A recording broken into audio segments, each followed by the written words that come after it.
What's up, y'all? It's your guy, eBay Fight Predictions in the building, and this is your Geoff Neal versus Ian Machado Garry breakdown.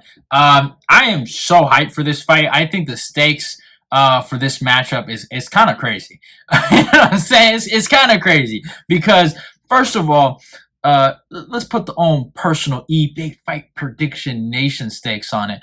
There will be a pack watch. God damn it! If Ian Garry gets smoked because he's been begging for one, and 4 months in the waiting, baby, we're gonna get him. But actually, though, stylistically, though, it's a great fucking fight. Besides all the drama, the cucking, you know what I'm saying, the mug shots, and all the nonsense that has gone through this particular matchup. Because in my opinion, Geoff Neal versus Ian Machado Garry, it is the catalyst of all of this drama surrounding Ian Machado Garry. When he got matched up with Geoff Neal, with Jeffrey Neal at UFC 292, he came out with the t-shirts, and I would totally rock it. Like, I was actually rocking with Ian Garry. I actually kind of liked him. Defeated the evil Daniel Rodriguez. How can I be mad at the guy? But I was like, yeah, okay, that's pretty funny, right? I was like, hey man, if the guy can give it, hopefully he can take it. Now I'm finding out he can dish it, but he can't take it. So that's what I kind of found out through the end of this story. But let's kind of go through it though. He makes the mug shot, right? And then Geoff Neal pulls out, right? Then he fights Neil Magny. And then I don't know where this is coming from, where he's taking these angles and he's taking shots. At first it was playful fun with the mug shot and the t-shirt, and I thought it was kind of funny what he did. But obviously there's an evil witch behind him that I don't know if she orchestrated him to attack Neil Magny for the comments he made about children. I don't know if that's how he truly feels on disciplining your child. But yeah, Ian Garry, he fucked up because he attacked someone based on nothing, and it was wrong. And we all know it was wrong. And yeah, and he came at him. Obviously, he was the better fighter. I mean, he outclassed Neil Magny through 3 rounds. Looked amazing. Looked phenomenal. But then it was just after that, it was a bunch of nonsense, because in December it was a hailstorm of hate because he got matched up with Vicente Luque. He started saying, you're gonna see Jesus and this and that, and oh, you're my teammate, but I'm gonna beat you. And then people start exposing the WAG stuff and all of this surrounding him, and former husband being his nutritionalist, being vegan, all these things were just pound him, pound him, pound. And then he pulls out of the fight. And then just to find himself matched up with Geoff Neal again. And that's how Ian Garry kind of got here, a bit of a diatribe. But it's such an interesting aspect to the matchup because I felt like the drama, the hate that he got was going to impact him going into his Luque fight. And I think some of that might still impact him going into this fight.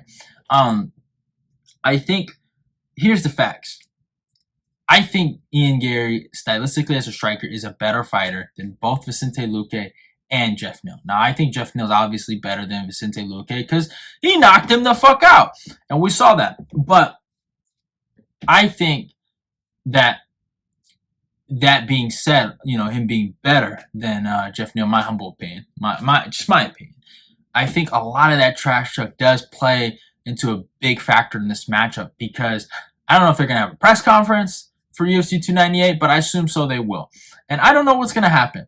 But if he fucking presses any of Geoff Neal's buttons, all Geoff Neal has to say is, you're a cock, okay? All right? Did your wife tell you to say that, buddy? It's like he can say stuff like that. And I don't know if that's going to impact him, if that's going to make him more angry, or if that's going to try to make him force a finish that's not there, and then Geoff Neal fucking counters. Because Geoff Neal, I might not be the biggest fan of Geoff Neal, but he is one of the harder hitters in the division. Legit knockout power, sensational striking, fun fighter to watch. Yeah, he's had some lackluster performances, but there's a reason why some people thought he was the dark horse of 170. The guy can put people out. Some people are reminded of Tyron Woodley when they think about Geoff Neal, and he has some of that aspect to him. But I don't think he's, I don't think he's on the level of a Tyron Woodley. I think Tyron Woodley gets really disrespected nowadays, but a prime Tyron Woodley, Geoff Neal has nothing on him in terms of accolades, resume, skills, all of it, bro. But the point is that Geoff Neal presents a lot of problems, and he also presents that off button ability that he can put on guys, that he can switch you off, he can turn you off. So I do think Ian Garry is the slicker striker. I think he's the better striker. Obviously, he's longer. That plays into the matchup as well. But there is an aspect of the drama and the back talk and the trash talk going into the matchup. But yeah, but Geoff Neal, he is coming off a loss though against Shavkat Rakhmonov, and it was a great fight. I mean, he gave a good account of himself in that fight. He missed weight though, and he kind of looked a little pudgy in the matchup, but he put on a performance of a lifetime in that fight, and he put fucking Shavkat on skates in the third round, and then eventually Shavkat, kind of found his groove back in the fight, and then submitted him. But it was a good performance nonetheless. In my humble, even though he lost, it was a good performance nonetheless. A fight of the year contender. People talked about it. It was a really good scrap. But obviously, both guys are good strikers. And it's gonna be a really good firefight, man. It's gonna be a fucking phenomenal firefight. But before we can talk about how I see the fight playing out, who I think is gonna win, let's talk about the tail of the tape. Geoff Neal comes to the record 15-5. Is fighting out of Dallas, Texas, age 33, a height of 5'11", and reaches 75. Ian Machado Garry comes to the record of 13-0. He's fighting out of Brazil, age 26, a height of 6'3", and reaches 74. So, some of the things that I can take away, even though Geoff Neal being the smaller guy, he does have a bit of a reach advantage going into this, and that's a very tough stylistic matchup sometimes. Dealing with a short guy with long arms is kind of tough because you're not just dealing with a jab that's at up level, it's kind of coming down where it's like that, right? So it's like, sometimes it can hit your chin a little easier, and it's just a different kind of matchup to deal with. And we saw how Volkanovski gave Max Holloway a lot of problems back in the day in their first fight, being a small guy with long arm, and maybe that play to a factor in this matchup with Ian Garry. But I kind of want to talk about the skill for skill kind of basis of the fight. Now, obviously, in terms of resume, I think Geoff Neal kind of beats Ian Garry in terms of his resume. Geoff Neal has fought a lot of good guys. I mean, he's beaten and competed against some good guys. I mean, beat Bilal Muhammad, who's basically the number one contender to the division. Nico Price, Mike Perry. Fucking beat those three, and that's when people were like, "Oh my God, Geoff Neal, Geoff Neal, Geoff Neal, Geoff Neal." Then he has losses to Stephen Thompson and Neil Magny, and that's what makes me kind of feel like, all right, he struggles with the long, tall guys, and who's a long, tall guy? Ian Garry. He has a split decision win over Santiago Ponzinibbio, and then he had a masterclass performance against Vicente Luque, where he put on the best performance of his career in that fight and knocked Vicente Luque out, and I think the first guy to knock him out. And then obviously the Shavkat performance, right? So, I mean, Geoff Neal literally has a win over the number one contender in the division. So, Geoff Neal's pretty good. He's not the best. I do think at times he gets overrated, but he's a pretty good fighter. He's underrated at moments, but overrated at certain times. For me personally, I completely underrated him in the match against Vicente Luque. He shocked me, went out there and fucking dismantled him. So respect to him there. It was a sensational performance, but at the same time, I did say Neil Magny was going to beat Geoff Neal, and we saw what happened there. Now, Ian Garry, I mean, obviously best win is against Neil Magny. That's a common opponent that him and Geoff Neal have. Obviously, Neil Magny beat Geoff Neal. So that's a good ace for Ian Garry.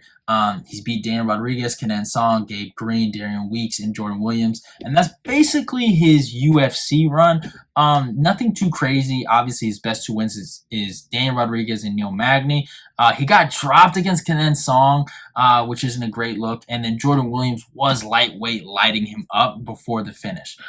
His best performances are probably his Kenan Song fight, his Gabe Green fight, his Danny Rodriguez fight. I would say those are some of his best performances. And even though he got dropped in the Kanen Song fight, he fucking looked amazing in that fight, man. He lit Kanen Song up. But yeah. So obviously we know that Geoff Neal deals with issues with the long rangey guys. And that kind of plays into Ian Garry's game. And that's why I am going to be picking Ian Garry in the matchup, just to play spoiler. Because here's the thing.